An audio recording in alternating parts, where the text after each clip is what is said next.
Hello, brothers and sisters.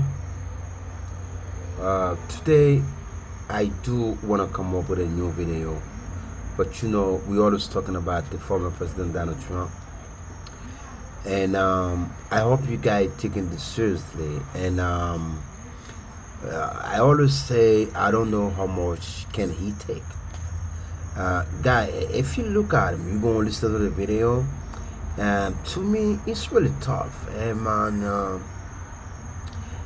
We don't know where that gonna go, but I feel like I don't know what to say. And earlier today, there's one of the friend, if my YouTube supporter asked me a question, I think he's really talking truth. But and I feel like I don't know. Why don't we listen to the video? Just listen to the video and see what he's saying in the video. Just listen to it, guy. Guy, don't forget, always please, like the first thing, like the video. You don't like the video because you like the video. You like it because you want to support me. That's why it's about. You like the video because you want to support me. That's why you like the video. Like, share, subscribe, please. So we're gonna bring the video out. It's all about the former president. Okay? Not only that, we're not gonna sit there. We're gonna go more. We're gonna go all over the world, and everybody know what's going on between Hamas and Israel, and we all know the past of Ukraine and Russia, not stopped yet, and we know what happened in Israel. So I want everybody to understand that the conflict between Israel and Hamas, it looks like this might become, I don't know, and everybody know what I mean. We don't want to say too much. We don't know that much neither. We just want to do the video, and I want to show you guys everything what's going on over the world. Let's do the video, guys. Thank you so much. Don't forget to subscribe and like. That is consuming him and his adult children, who have their roles under scrutiny at Trump org and whether they were involved in this alleged fraud. And what does it mean for Donald Trump? Well, you see here, and now that I'm back with you for the news, I'm going to speak to you about what we've been learning in these moments here. This is him just at the courtroom while the cameras were still on before he takes the stand. What does it mean to be a defendant in court? Well, Trump is, of course, the only former president to find out, facing criminal indictments in Georgia and Florida and D.C., and this civil fraud trial in New York. Now, that's the one in New York that is civil, so prison's not on the table. And that does appear to have made Donald Trump louder and more defiant in these proceedings than, say, in Georgia, where he got his mugshot taken and prison would be on the table if convicted.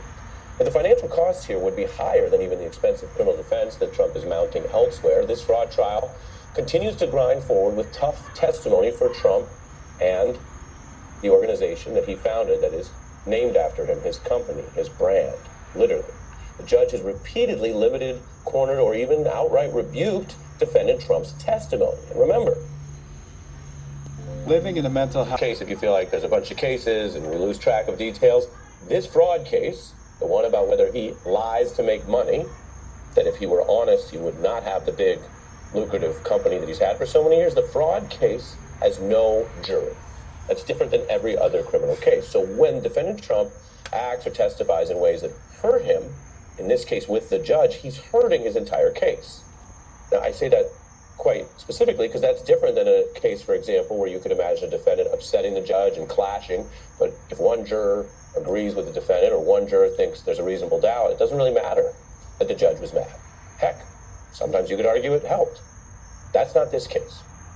And we seem to see here, from what we've been tracking, and we're not going to make you sit through all of it, or I'm not going to read it all to you, I'm going to show you just the key parts right now. It seems to be that the presiding judge is finding that Donald Trump's testimony goes well beyond what it is allowed, which is his view of events, his perspective, his defense, if you want to call it that, and really barging into irrelevant and politicized material. This judge pointedly telling Donald Trump's attorneys, can you control your client?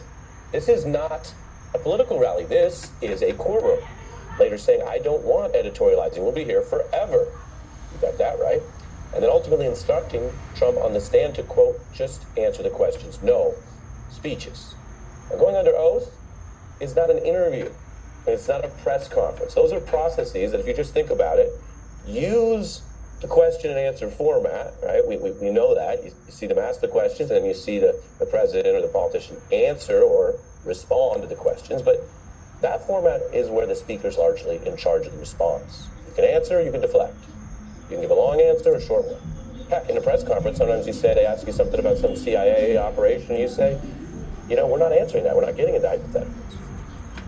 Presidents take more questions than most people. They have that experience. They know how to sort of get where they want to go through that process of questions. But Donald Trump's attempt to try to turn this testimony under oath into his own personal press conference is backfiring with the judge. In fact, the judge even said quite clearly, applying the rules, that not only was one answer irrelevant, but he formally warned Trump's lawyers that some answers were so consistently, repeatedly, and wantonly out of bounds that the judge might draw a, quote, negative inference to any questions asked. Now, most criminal defendants avoid taking the stand entirely because a mistake on the stand is just too big a risk. It could be the thing that lands them in jail. There are a few signs that Donald Trump would take the stand in those other criminal trials I mentioned, but here, in civil court, he is rolling the dice. He is trying to use this bluster, even these clashes with the judge who has so much power over him right now, power over his money, his company, its legal status. He's still trying to do his thing and divert focus from the evidence to his own claims on the stand. And that's something that New York State attorneys have been pushing back on. And here is where we can show you something. We don't have cameras in the courtroom, but we can show you some of the audio tapes that they did use, which are now part of the evidence, the tape of Trump making these claims about his properties in a Forbes interview. That's 40 Wall Street. Right. It's the tallest building in downtown Manhattan, now outside of the world. It was the tallest, and then it was for 5 years the tallest. I'm glad it's not anymore. Right? But that's the tallest, 78th story building. Fully rented, throws off a fortune. It's going to throw off, would you say 50 million maybe this year? 50 million every year. Okay? Maybe, at least. This is him, massaging the numbers in a public setting there, because he's saying that to a magazine reporter. The judge is considering how much of Trump's actions, though, were ultimately part of an intentional fraud. And amidst all these attacks from Donald Trump, he's, of course, doing what he does. Fake news was actually initially, if you've forgotten, it was a term that Trump stole from people criticizing pro-Trump fake posts. Here you see the first word. This is from Donald Trump. He's saying this is a fraud. He's the one on trial for fraud, but he's accusing, for example, the Attorney General of perpetuating a fraud, unfair trial, calling her a hack, all these attacks on the AG, and it's making for a very contentious process, to be sure. We're not going to show you more of his efforts to seize the limelight and speak out in front of the courtroom because they were not newsworthy. If they are newsworthy, once we review it, we will quote and excerpt some of that. But most of this was, well, to use his word, hackery. It wasn't substantive. It wasn't based on evidence. It wasn't newsworthy. As for how contentious he has made it and how the judge has tried to wrangle him, that itself has now become a kind of a late-night punchline of its own. It was nuts. Trump was yelling, the judge was annoyed, and the lawyers were trying to keep peace. The courtroom basically turned into everyone's Thanksgiving. Who hasn't been there? Get ready. Plenty of stuff to debate at this month's Thanksgiving, I'm sure. But whether the squabbling is familiar or not, or a punchline or not, there is evidence being yielded, however slowly or frustratingly that process might go. The lawyers had Trump admitting, for example, that he is involved in this financial material preparation, that he would look at these statements, that he would see them, and then he would admit, he said, maybe, on occasion, have some suggestions. Now, you can go through the wiggle words all you want, but Trump, like his adult children executives, is basically admitting that they are involved in this process. This is a process, of course, that they have tried to take a lot of credit for when things were working, build whole TV shows and brands around it, build a campaign around it. Of course, that was part of his argument, the whole business executive thing, but then walk away from it when the bill comes due in court.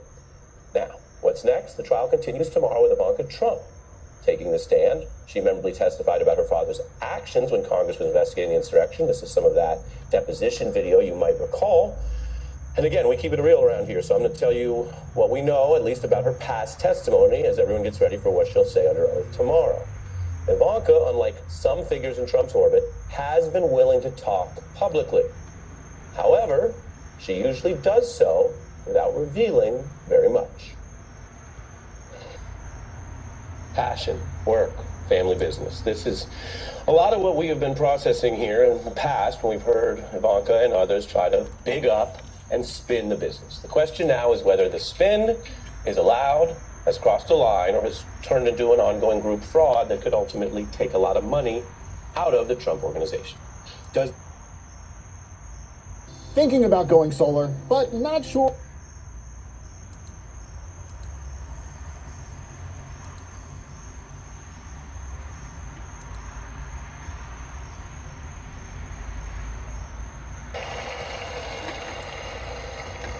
Just as Israelis built a state in their homeland, Palestinians have a right to be a free people in their own land.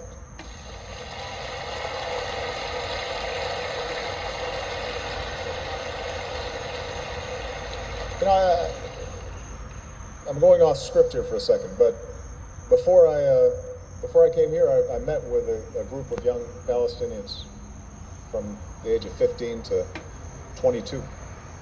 And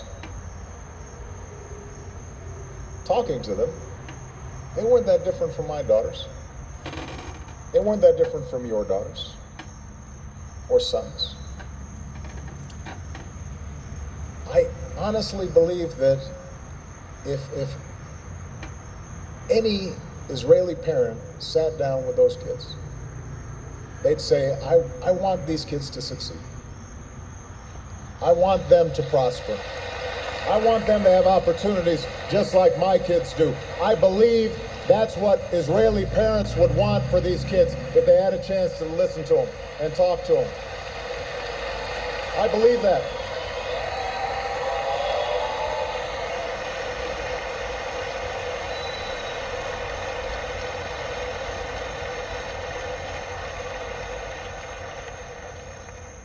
Now, only you can determine what kind of democracy you will have.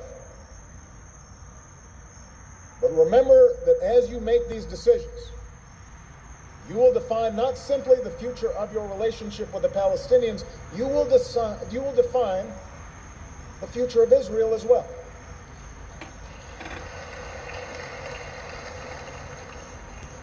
As Ariel Sharon said, I'm quoting him, "It is impossible to have a Jewish democratic state at the same time to control all of Eretz Israel.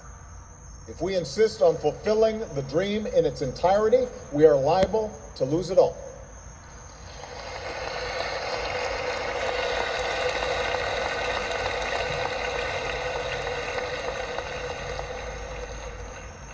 Or, from a different perspective, I think of what the novelist David Grossman said shortly after losing his son, as he described the necessity of peace.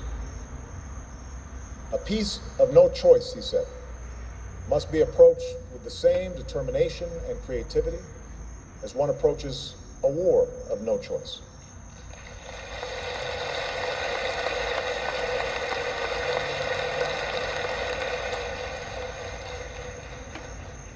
Now, Israel cannot be expected to negotiate with anyone who's dedicated to its destruction.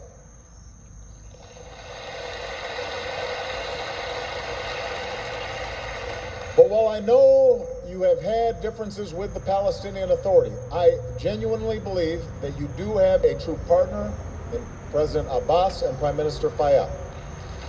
I believe that.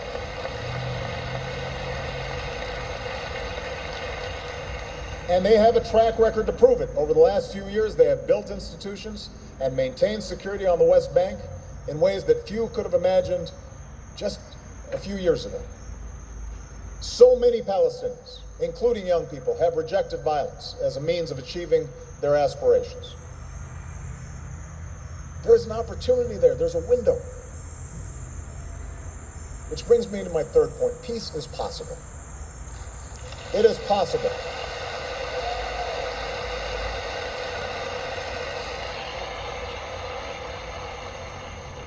I'm not saying it's guaranteed.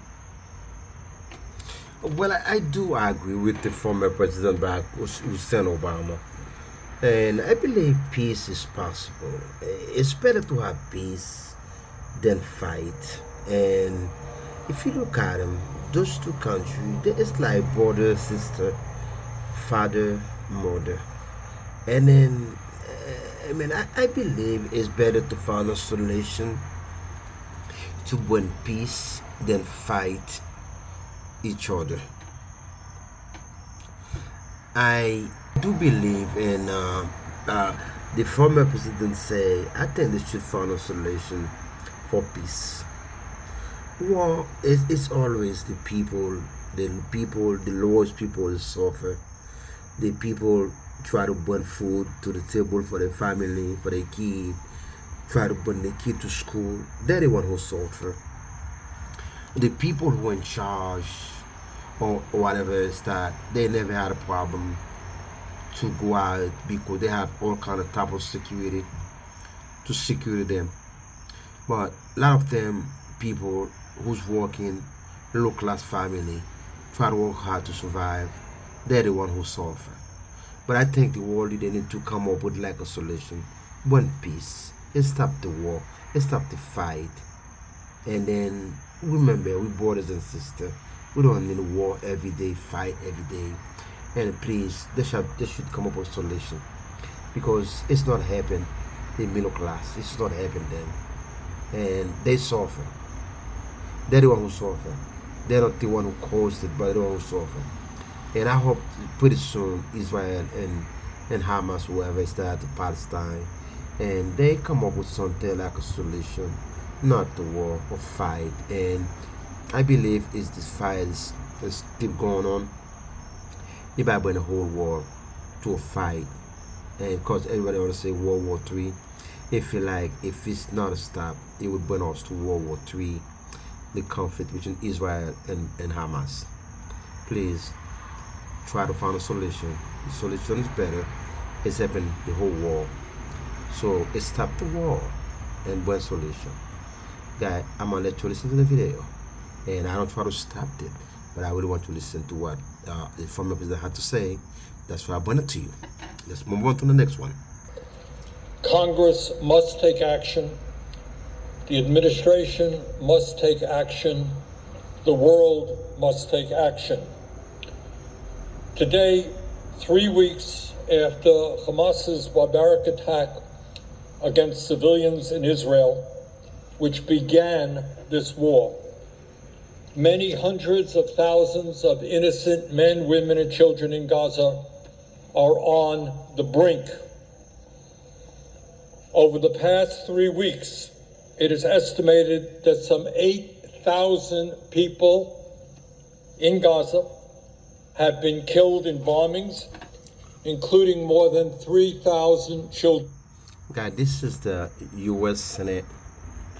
Senator Bernie Sanders will speak about what's going on in the war, and I believe already they have to do the same thing.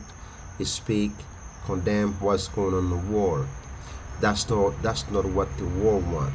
The world need peace, food, drink, school. That's all we need, guys. And it is really sad. It is really sad, and I hope already they understand and find something, find a solution. And guys, it is really sad. We don't need that. We don't need that. Listen to what he's had to say. Hundreds of babies in incubators and patients on life support at risk of death should the generators that sustain them run out of fuel. Corridors are lined with injured and displaced people, and overwhelmed doctors must turn patients away or operate without anesthesia or antibiotics. The humanitarian crisis is dire and getting worse by the minute. There must be a humanitarian pause now so that sufficient supplies, food, water, medicine, fuel, can reach the people of Gaza. If not, I don't wanna keep let him talking, and to this I really don't wanna hear anything about this. It is really sad, the guy. All we need, I hope anytime soon they will stop fight, they will stop the war, they would come up with a solution. That's all we need. I mean, I don't really wanna keep talking to this and listen to it, and then so it's not talking without taking action. So this is the U.S. Senate, Senator Bernie Sanders. Yes, Senator Bernie. And we must do everything we can to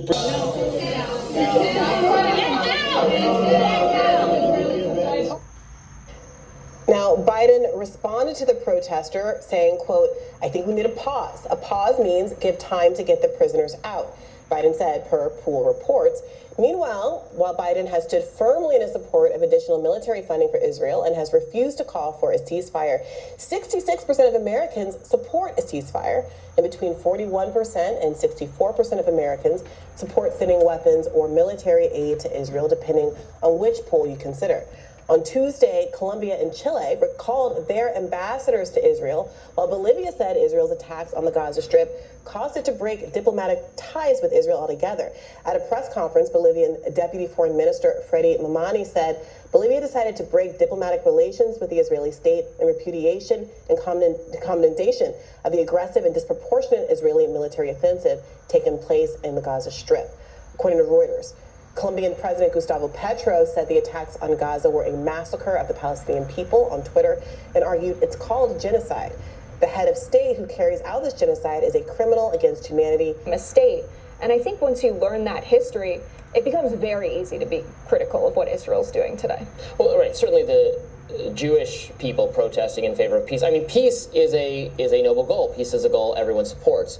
I think some of the protesters are correctly described. We had the greatest economy in history. We had no inflation. We were all of the things that we talked about with energy. We were at a level that we've never been at, and we were ready to rock and roll. And then we had a terrible result in an election that should have never happened. We ended the NAFTA disaster, the worst trade deal ever made, and replaced it with USMCA. Nobody thought that was possible. The congressmen here, most of them didn't think it was possible because we had to go through Congress, we had to end it. It had tremendous constituencies. The best trade deal ever made was the USMCA, and it was a giant win for Florida farmers and growers and producers. You know that, tremendous win. I appointed nearly 300 federal judges and 3 great Supreme Court justices, which has been amazing. I kept my promise and recognized Israel's eternal capital and opened the American embassy in Jerusalem.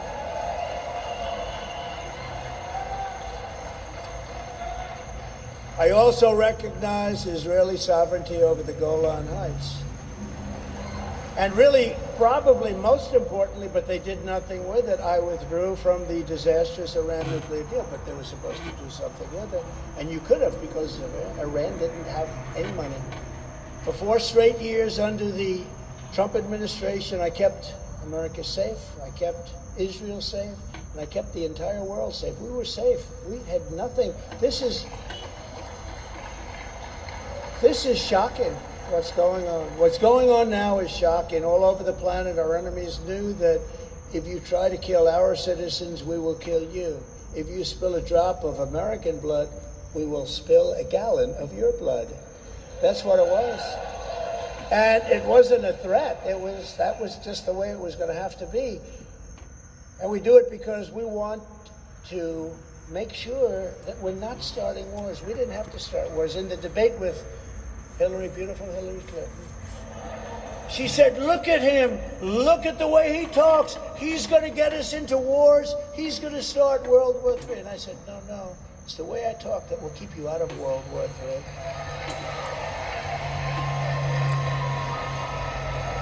And when you think of it, how important elections are, you'd have millions of people alive right now if the American who is petrified that Joe Biden's catastrophic weakness will bring our country to ruin, which he has a great chance of doing.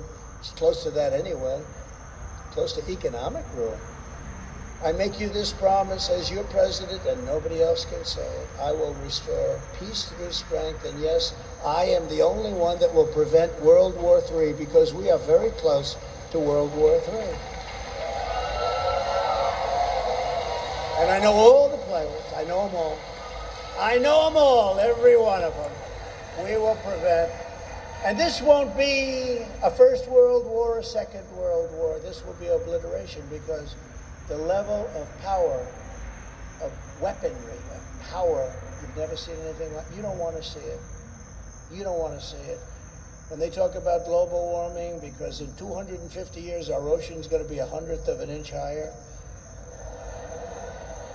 And they never mention the power of nuclear weapons, where one madman can do damage the likes of which nobody has ever seen before. It's just crazy. It's just crazy to see it. It's crazy to talk about it. But I will stop, and it'll happen very quickly. It will not be a World War III, and we are closer than anybody understands. To protect our citizens from foreign threats, I will build a state-of-the-art missile defense shield. We will build that. We will build that. We need it. And it'll be jobs for America. It'll be built in America. You know, we developed the technology. Nobody else, by the way. A lot of people are like, oh, we developed the technology. No, technology was developed by us. And it works. I mean, you see it. You know, Ronald Reagan wanted to do it, but at that time, they really didn't have the technology. The concept was good, but they did. We have unbelievable technology. You can shoot a needle out of the air. It's incredible. If we could do that. And it's jobs in America. I will end Joe Biden's war on American energy and unleash our most powerful economic weapon. This is our most powerful economic weapon. You know what it is? Drill, baby, drill. Most powerful weapon we have.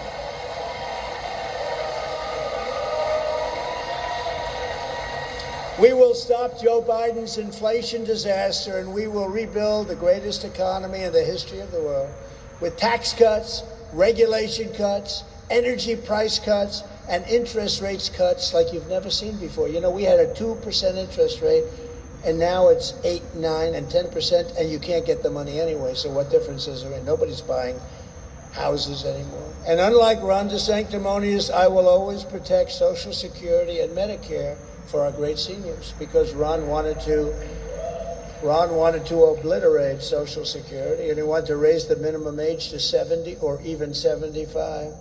When I get back into the Oval Office, we will totally obliterate the rest of the deep state. We're going to obliterate it.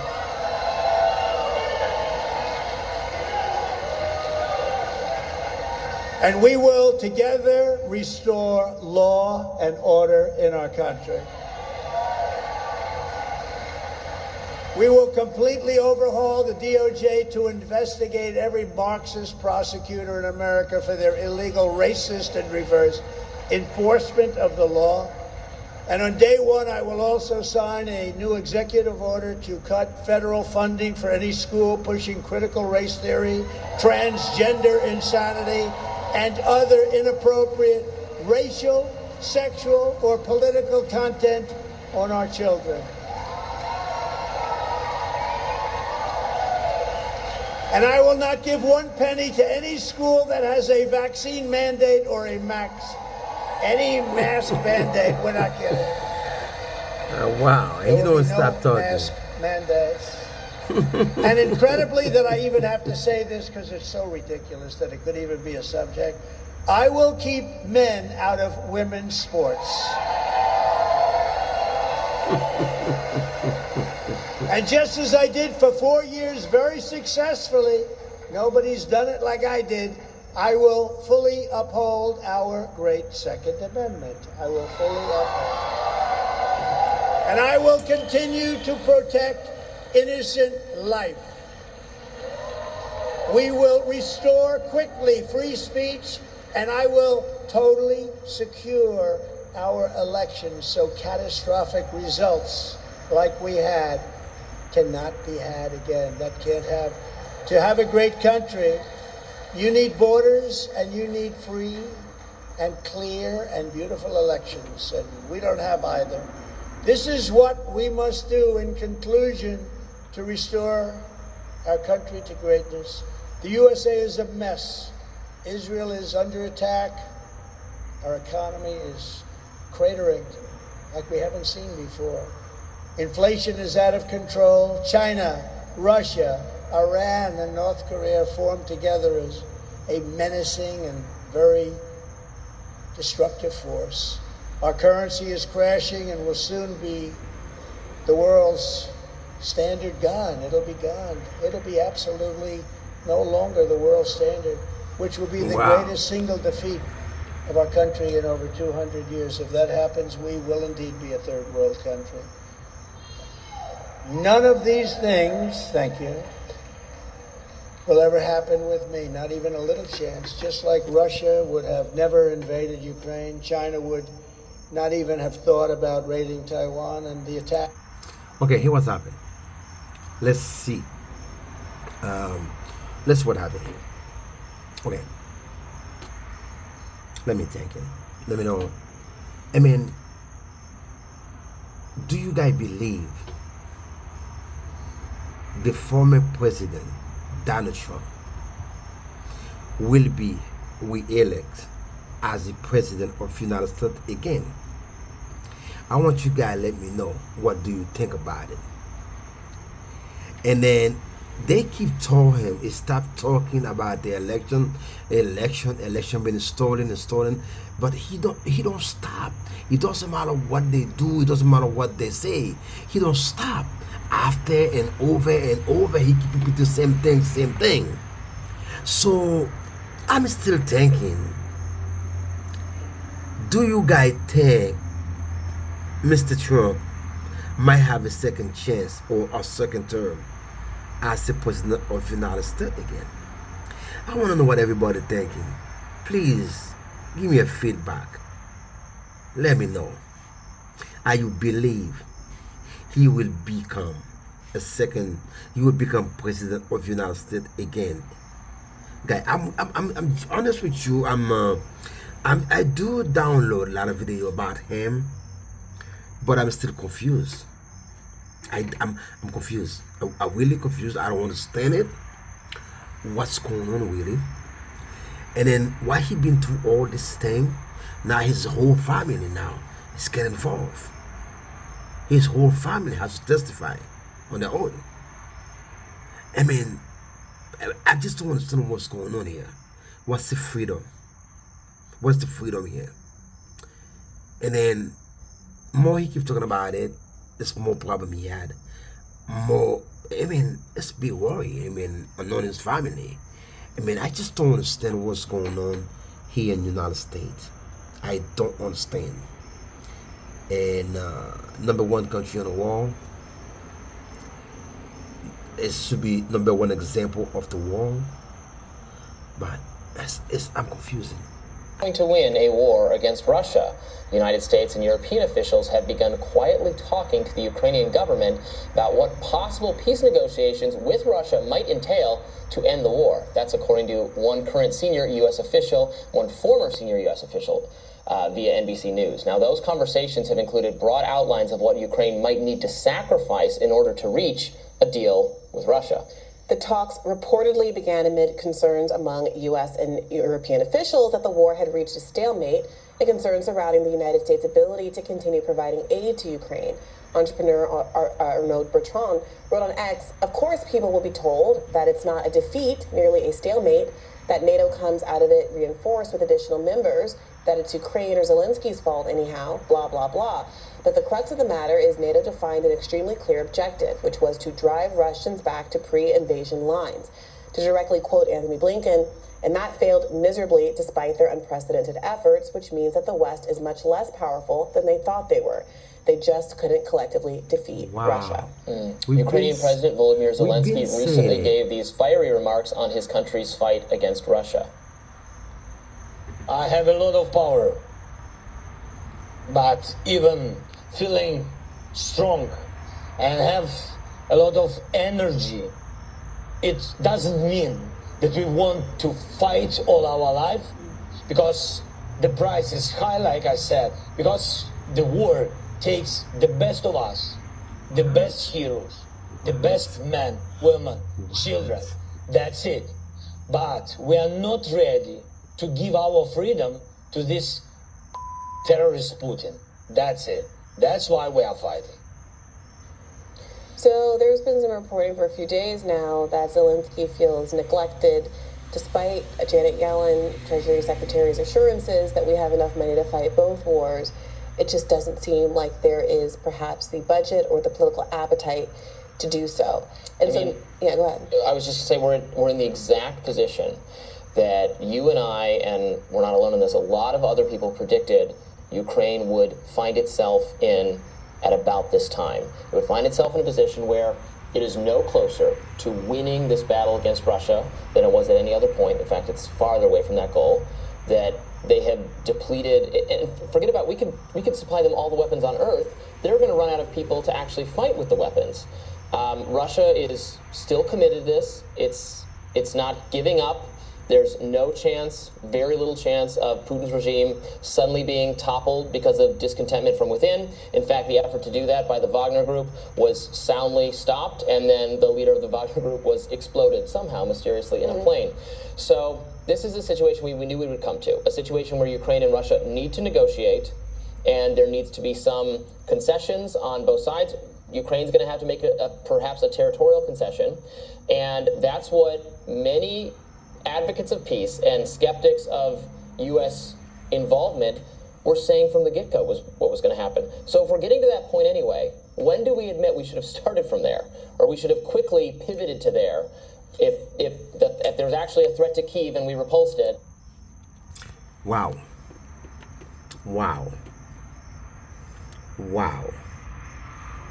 And then I say, too little, too late. And I've been saying that over and over. And I know a lot of my friends on YouTube, and I know I had a special brother from Jamaica, and then I spoke to him very earlier. I told him that it would be impossible for Ukraine against Russia. He was not believe, and I've been preaching that all the time. So I come from a country where our friend always say, hey, listen, I got your back, I got your back. I got your back, I got your back. That's what they've been saying. I got your back, I got your back. When things turn little, how to say that, little bad or little worse, and they turn their back against you. You don't see when you look to your left, you look to your right, you don't see your friend. And I do have a feeling that would happen to our brother, to let's say in Ukraine. And to me, it's really, let me not say anything, but I've been saying that over and over. All my YouTuber friends, they know I've been saying that over and over. I remember YouTube even was blocked me because I was download content from blah blah blah blah blah blah and everything, but not really sure. YouTube doesn't turn me off because of that. And what YouTube was saying to me, I think it was fair. They told me that I download the video, but my presence, my face, my voice not in the video. I think it's fair. I mean, I wasn't getting mad when YouTube does that. It was fair. That's true what they were telling me. And then there's a lot of people lose their YouTube channel due to Ukraine-Russia war. And then, I remember I text YouTube. I said, YouTube, I said, listen, I don't know what you're talking about, and I don't make news. I just download video. But they do explain to me why they does it. Guy, I've been saying that over and over for between Russia and Ukraine. I say, guy, listen, a superpower in ordinary country, it won't be that easy. And let me not say anything more. Guy, don't forget to like the video, share, subscribe. Always told that guy, like and share. Guy, I want you to pay attention to that video. This is one of the best video I ever done. because I went to Mr. Trump family. I bring you to you everything is possible there. I bring you everything, guys. Here, Zelensky. And just, I want you guys to pay attention when you listen to your news. Just listen to what President Zelensky say. I am strong. We're strong. I have a lot of energy. But I'm not ready. This is diplomacy language. I don't want to translate that for you, but you should understand. I am strong. I have a lot of energy, but question mark. So if you understand, you understand. Thank you. Let's move on to the next video. Let's see. Is unbearable. There are people right now who are dying who have nothing to do with what Hamas did. That was former President Barack Obama weighing in on the brutal airstrikes that have been killing innocent civilians in the Gaza Strip, drawing attention to the unbearable deaths of these innocent Palestinians. Now, Obama made these statements during an appearance on Pod Save America. Here's more of what he had to say. What Hamas did was horrific, and there's no justification for it. And what is also true is that the occupation and what's happening to Palestinians is unbearable. If you want to solve the problem, then you have to take in the whole truth. And you then have to admit nobody's hands are clean, that all of us are complicit to some degree. I look at this and I think back, what could I have done during my presidency to move this forward as hard as I tried? I've got the scars to prove it. But there's a part of me that's still saying, well, was there something else I could have done? That's the conversation we should be having. Not just looking backwards, but looking forward. Now, typically, when a former president comes out and says something that seems provocative or courageous, I'll be critical of them because it's like, hey, where was that courageous attitude when you were in charge? But to be fair to Obama, he actually had a notoriously frosty relationship with Israeli Prime Minister Benjamin Netanyahu because he was surprising that, like Obama and Bill Clinton, Trump also came to the conclusion that Bibi was not sincere about wanting peace with the Palestinians. I think he just tapped us along. They just tap, tap, tap. I don't think Bibi ever wanted to make peace. I think Trump was right about that. I think Obama was right about Netanyahu's lack of concern with establishing a more peaceful environment between Palestinians and Israelis in that region. Yeah, almost everybody who deals with Netanyahu thinks he's disgusting. One of the most immoral liars. Palestinian rights. Protesters denounced President Biden for refusing to support a ceasefire in Gaza while sending more arms to Israel as it continues its month-long bombardment that's killed over 10,000 Palestinians, including 4,000 children. Polls show Biden's support among Arab Americans is plummeting. This is Naharawa. Guy, it is impossible. I don't understand. And then it's whatever. I mean, let's move on. The Russian military has been badly weakened. Ukraine's brave forces. He's also the jury in this case. Senior investigative correspondent Aaron Terzi has been tracking the trial. Good morning, Aaron. George, good morning to you. Donald Trump spent 5 hours on the witness stand here, marked by insults, irritation, and his insistence he is far wealthier than he looks on paper. This morning, former President Trump is off the witness stand and on the attack. This is a scam, and this is a case that should have never been brought. Trump testified with evident disdain for a case that threatens his business and a judge who has already determined Trump defrauded banks by overvaluing his assets and inflating his net worth. He always rules against me, Trump complained. This is a very unfair trial. Judge Arthur Engoron found Trump's responses long-winded and off-topic and told him to answer yes or no. At one point asking his attorney, "Can you control your client? This is not a political rally, this is a courtroom." The exasperated judge telling Trump, "You can attack me, you can do whatever you want, but answer the questions."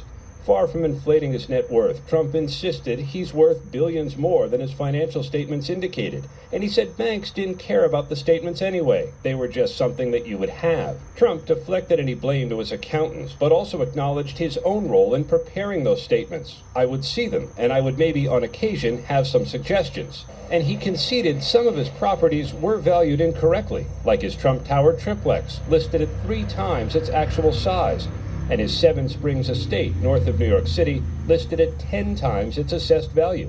"I thought it was too high, and we lowered it," Trump said. He rambled, he hurled insults, but we expected that. At the end of the day, the documentary evidence demonstrated that, in fact, he falsely inflated his assets. Ivanka Trump will be the state's last witness when she takes the stand Wednesday. She is not a defendant in the case, but like her brothers who are defendants, she has denied involvement in her father's financial documents and blamed others. Sure, he has accountants who do all sorts of stuff, have all sorts of stuff. But no, sorry, I don't specifically know what was prepared on his behalf. Trump is now fundraising off of his testimony here, urging donors to support his campaign, even as he tries to convince the court the vastness of his wealth, George, should not be questioned. George. Aaron Katersky, thanks very much for being our chief legal analyst, Dan Abrams. We saw the judge call out Donald Trump yesterday, saying this is not a political rally. We know he was giving political speeches. How did he help himself or hurt himself legally? As a legal matter, this is a disastrous effort, right? This judge is the trier of fact. This is the jury. Right? And Donald Trump is insulting the jury again and again. Why? He knows this case is basically over.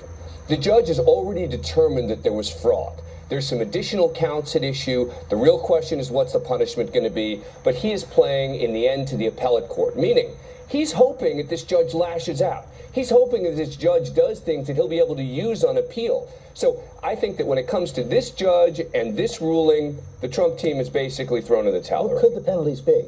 It could be anything from a lot of money to losing the ability to do business in the state of New York, not just for Donald Trump, but for his kids as well. We'll see Ivanka Trump tomorrow, then what? Then the rest of the case for the state, and then the defense is expected to present a relatively short case. We expect this case should be over sometime in mid to end of December. Dan Abrams, thanks very much. Trump stands accused of lying about the value of his assets, and it could have a massive impact on his business dealings. NBC's Laura Jarrett has more. The financial fraud case against Donald Trump entering a dramatic new chapter. The former president exploding on the witness stand, pushing back against accusations he, his sons, and his namesake company artificially boosted his assets to get better deals from banks and lenders. What a scam this is. This is a case that should have never been brought. That's crazy. It's a case that should be dismissed immediately. Those familiar lines from the former president in the courtroom hallways brought to life on the witness stand, with Mr. Trump unleashing on the judge, seated inches away, pointing and yelling, "He called me a fraud and he didn't know anything about me." A clear reference to the judge's pretrial decision, ruling in the state's favor, finding Mr. Trump liable for fraud. The judge losing patience Monday, seemingly exasperated by what he characterized as Mr. Trump's rambling answers, warning the Republican frontrunner, this is not a political rally. At one point, the back and forth between the two men growing so contentious, the judge suggested he might kick Mr. Trump off the witness stand entirely because of his refusal to answer the state's questions without long speeches. But he stayed put, and the state marched through year after year of financial statements, asking if he saw one from 2021. Mr. Trump said, quote, "I was so busy in the White House," saying he was focused on China and Russia. Seconds later, forced to admit he wasn't president at the time. At the end of the day, the only thing that matters are the facts. For what she did with her emails, okay? So the idea of lock her up doesn't apply to you? No. That was Ivanka Trump when she was All of my emails that relate to any form of government work, which was mainly scheduling and logistics and managing the fact that I have a home life and a work life, are all part of the public record. But your father hammered Hillary Clinton on this, said that it was criminal, she should be locked up. I think she's pathetic. I think she should be in jail for what she did with her emails, okay? So the idea of lock her up doesn't apply to you? No. That was it. Guys, listen. That's what we ought to say. Goes one, comes round. Sometimes don't speak. Wash. So what has happened to what you expect to happen to your friend, to your whatever, your whatever, and then it might happen to you too. What you think might happen to your kid friend, it might happen to your kid too. See, that's exactly what happened now with the former president and the former lady Hillary Clinton and Donald Trump. That's exactly what happened. Well, they've got to straighten it out because they're fighting potentially a very big force. They're fighting potentially Iran. And when they have people saying the wrong things. When making life or death, war or peace decisions, a president just can't pop off or lash out irrationally. No, we need an adult in the White House. It's about whether someone can handle the awesome responsibility of leading this country. It seems that every time the 45th president gets on stage and talks, what comes out of his mouth is just a potluck of different presidents, past and present. Brian, it's all coming through Iran, and Obama he doesn't want to talk about it. He doesn't even mention them in his statements. It's all coming through Iran. Well, you mean President Biden? Different cities than the one he's actually in. During that same speech, he appeared to forget which state he was in, saying he was in Sioux Falls, which is located in South Dakota. Well, he was actually speaking from Sioux City, Iowa. Well, thank you very much, and a very big hello to a place where we've done very well, Sioux Falls. Thank you very much, Sioux Falls.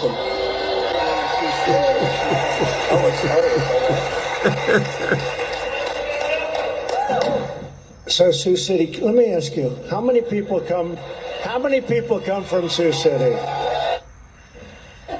And just whatever country comes to mind in regards to who is leading them. But one thing that remains constant in every speech that he gives is the danger that he continues to pose. To the United States. I don't think a lot of good things are going to happen.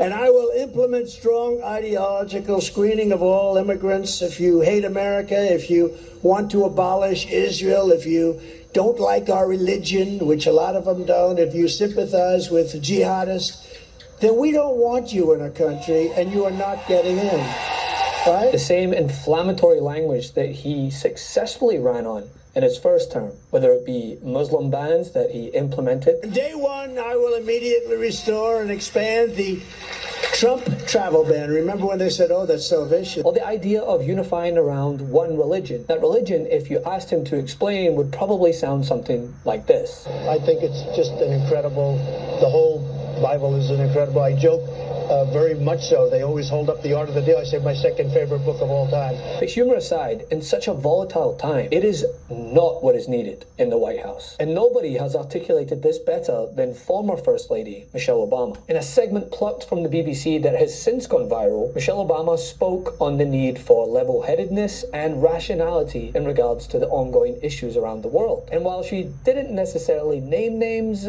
even the likes of Marjorie Taylor Greene could figure out which cult leader she was discussing. When making life or death, war or peace decisions, a president just can't pop off or lash out irrationally. No, we need an adult in the White House. So if a candidate is erratic and threatening, if a candidate traffics in prejudice, fears, and lies on the campaign trail, if a candidate thinks that not paying taxes makes you smart,